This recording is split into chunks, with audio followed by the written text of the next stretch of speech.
Sabi niya kanina po sa ating plenary sessions ng ASEAN at napakaganda kasi yun po talaga ang hangarin natin lahat mismo sa Kongreso ay protektahan talaga ang mga migrant workers, yung mga OFWs. Kaya sa ngayon may mga batas kagaya ng mga we have special hospitals for OFWs at saka ano ba mga protections na maibigay natin sa kanila, lalo na sa pagbabantay at sa magre-regulate dyan sa mga manning agencies para maayos yung proseso sa bago sila makapunta sa abroad, maganda yung training at saka maganda yung preparasyon. At siyempre naman dito naman sa ASEAN ay maganda itong forum kay nakikita po ng lahat na yung concern po ng ating mahal Pangulo ay sa ating ating mga OFWs na nasa abroad. Kaya di ba marami mga OFWs dito tayo, although not so many dito sa Jakarta mismo, pero dito sa region at saka sa totoo lang po, yung mga migrant workers ay tiga-ASEAN din. So nakakaisa.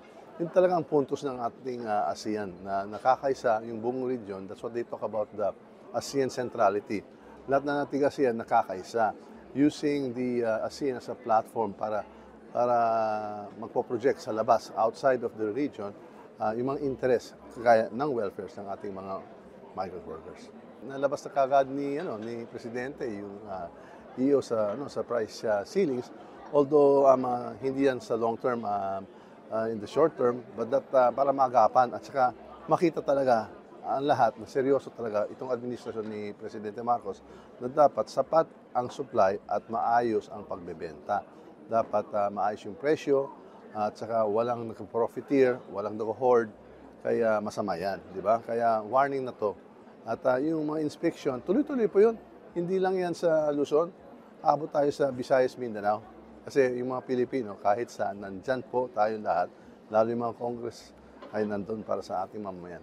Dito sa mga farmers, meron tayong subsidies para sa lahat ng mga farm inputs, di ba? Dito naman sa end, di ba? Sa end users, meron tayong mga ayuda, mga social amelioration, mga AICs na pwede gamitin na pagbili.